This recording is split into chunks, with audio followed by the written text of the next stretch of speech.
வணக்கம் நேயர்களே, இது ஷர்மிளா டாக்கீஸ். நான் உங்கள் டாக்டர் ஷர்மிளா. திருநெல்வேலியில ஒரு கவர்ன்மெண்ட் எய்டட் ஸ்கூல்ல நடந்த ஒரு விஷயம் இன்னைக்கு பரபரப்பான ஒரு வீடியோவா வந்து வைரல் ஆயிட்டு இருக்கு. அங்க இருக்கக்கூடிய 9ஆம் வகுப்பு படிக்கக்கூடிய மாணவிகள் சுத்தி வர உட்கார்ந்துகிட்டு ஒரு பாட்டில்ல இருந்து கிளாஸ்ல வந்து ஊத்துறாங்க. அது என்னன்னு தெரியல. ஆல்கஹாலா, தண்ணியா என்னன்னு தெரியல. ஏன்னா பிளர்ட் இமேஜஸா இருக்கு.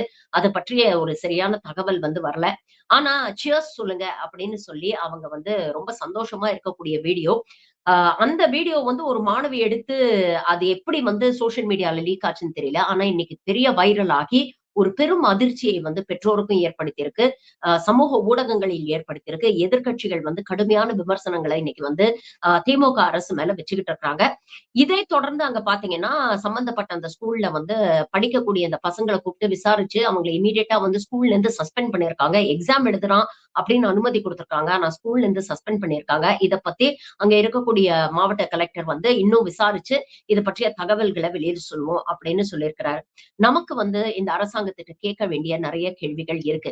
ஏன் இந்த விமர்சனத்த அரசாங்கத்து மீது வைக்கிறோம் அப்படின்னு பாத்தீங்கன்னா, இந்த அரசாங்கம் நல்லா இருக்கு அப்படிங்கிற அக்கறையில வைக்கக்கூடிய விமர்சனங்கள்.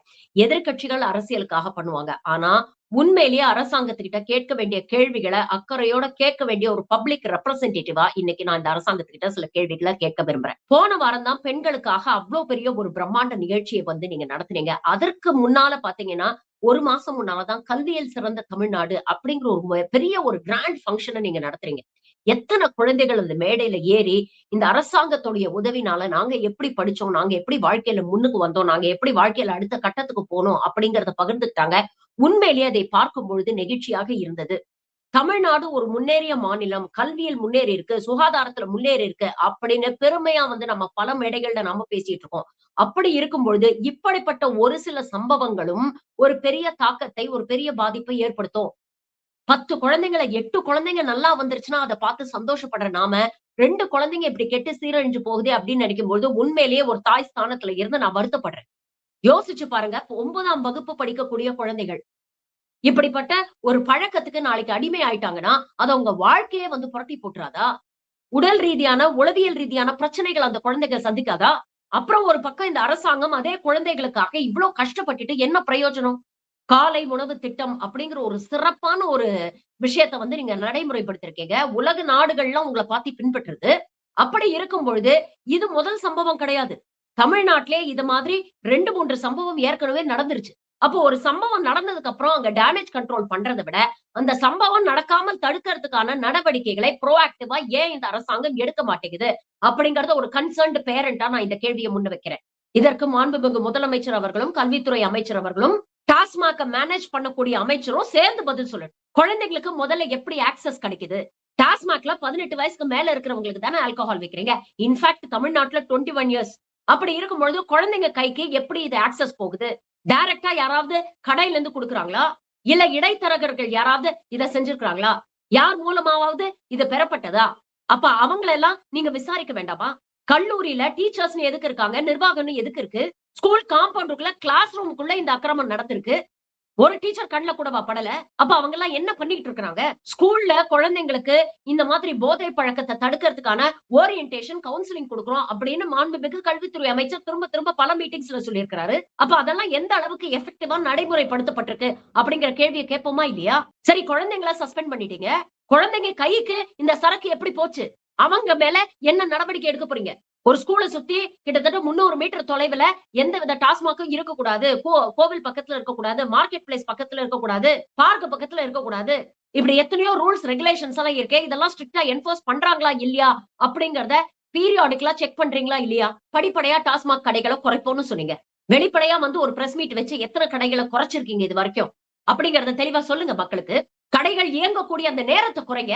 அப்பதான் ஆக்சஸ் லிமிட் ஆகும். விலைய கூட்டுங்க. தப்பே கிடையாது.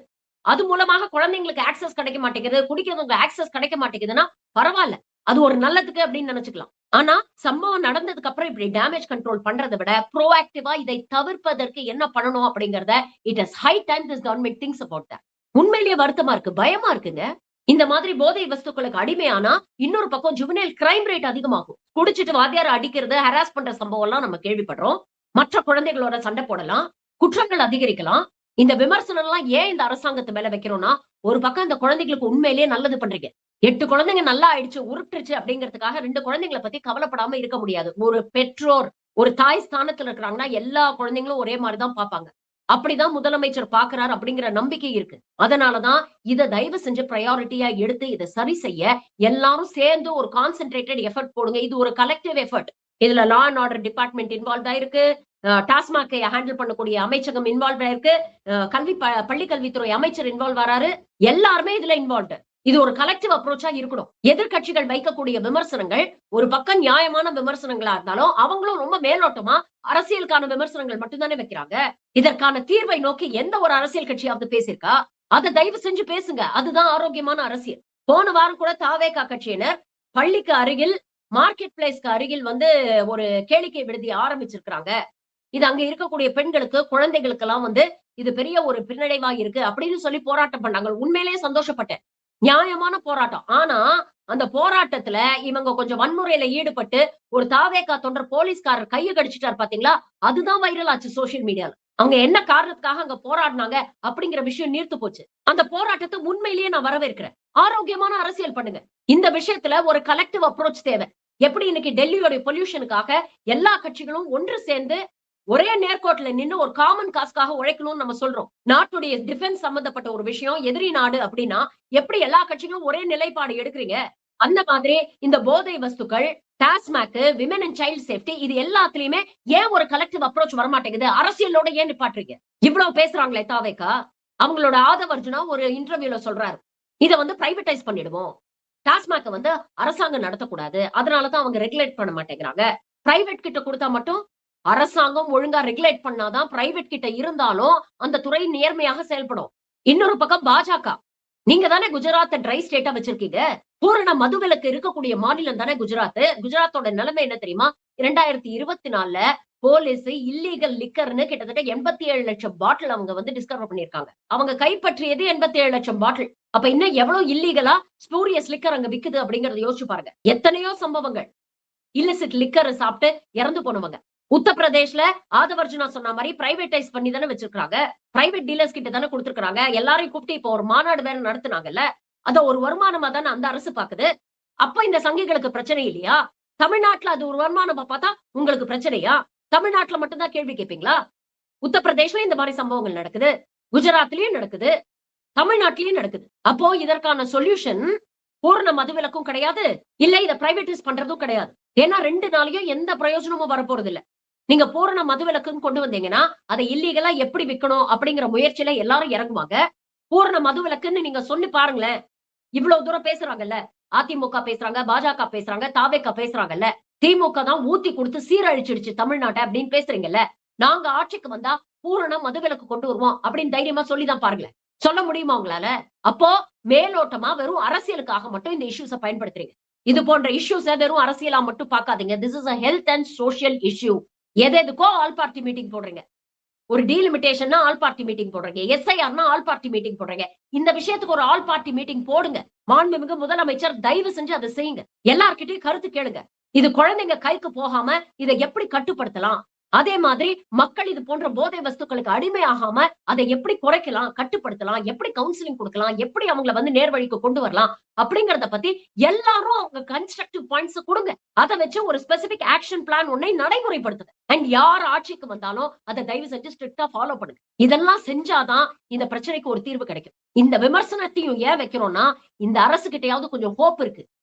இத நீங்க செய்வீங்க அப்படிங்கிற ஹோப் உங்க மேல இருக்கிறதுனால இந்த விமர்சனத்தை வைக்கிறோம். நாளைக்கு பாஜக தயவோட அதிமுக வந்தாலோ இல்ல தாவேகா வந்தாலோ இது நடக்காது. அவங்க ஆல்ரெடி பிரைவேடைசேஷனை பத்தி பேசிட்டு இருக்காங்க. அதிமுக காலத்துல தானே டாஸ்மாக் உருவாக்கப்பட்டது. அப்ப இப்போ நீங்க இதை விமர்சனம் பண்றது எந்த விதத்துல நியாயம்? அப்ப தயவு செஞ்சு ஒரு ஆல் பார்ட்டி மீட்டிங் போட்டு எல்லாரும் please stand on one line when it comes to this. மக்கள் மேல உண்மையிலேயே அக்கறை இருக்கக்கூடியவர்கள் அப்படிதான் இந்த இஷ்யூவை பார்க்கணும். எப்படி நாட்டுடைய டிஃபென்ஸ் நமக்கு முக்கியமோ அதே மாதிரி நாட்டுடைய குழந்தைகள் நமக்கு முக்கியம். இவங்கதான் நம்மளுடைய டெமோகிராபிக் டிவிடெண்ட். நம்ம நாட்டுடைய வளர்ச்சிக்கான முதலீடே இந்த குழந்தைங்க தான்.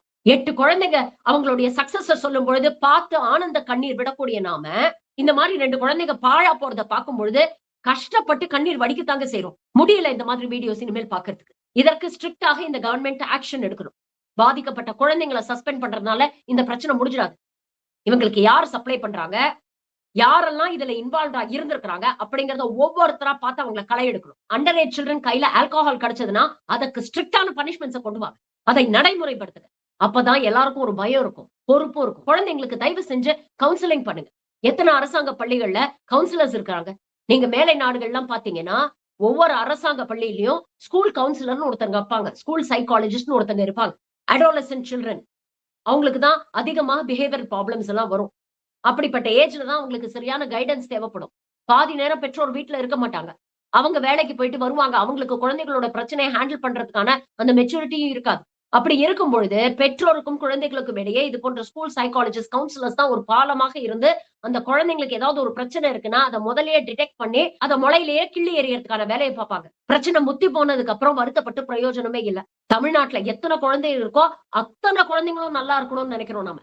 ஒரு குழந்தை கூட இது போன்ற போதை வஸ்துக்களுக்கு அடிமையாக கூடாது. இந்த சமூகத்தின் பால் அக்கறை இருக்கக்கூடிய ஒவ்வொருத்தரும் நினைக்கிறது தான் அது. அதற்கான ஆரோக்கியமான அரசியல் உங்களால பண்ண முடியும்னா தயவு செஞ்சு பண்ணுங்க.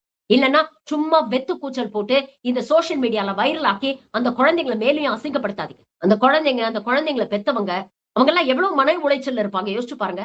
பேரண்ட்ஸ்க்கும் இதுல ரெஸ்பான்சிபிலிட்டி இருக்கு. நான் சொன்ன மாதிரி இதை வெறும் ஒரு பொலிட்டிக்கல் இஷ்யூவா பார்க்காம ஒரு சோசியல் ஹெல்த் இஷ்யூவா பாத்தீங்கன்னா தான் எல்லா தரப்பினரும் அவங்களோட ரெஸ்பான்சிபிலிட்டியை உணர்ந்து செயல்பட்டாதான் இந்த பிரச்சனைக்கு ஒரு தீர்வு காண முடியும். காவல்துறைக்கு முதல்ல ஓரியன்டேஷன் கொடுங்க. அவங்க ஒழுங்கா செயல்பட்டாலே பாதி பிரச்சனை தீந்துரும். எங்க யாரு யார் யாருக்கு சப்ளை பண்றாங்க அப்படிங்கறதெல்லாம் தெரியல அப்படின்னு சொல்ற அளவுக்கு எல்லாம் முட்டாள் கிடையாது மக்கள். நம்பவும் மாட்டாங்க. அப்ப ஒவ்வொரு இடத்துலயும் இதுக்கான கரெக்ஷன்ஸ் தேவைப்படுது. அதை நீங்க செய்வீங்க அப்படிங்கிற நம்பிக்கையில தான் இதை ஒரு கோரிக்கையா வைக்க. நன்றி, வணக்கம்.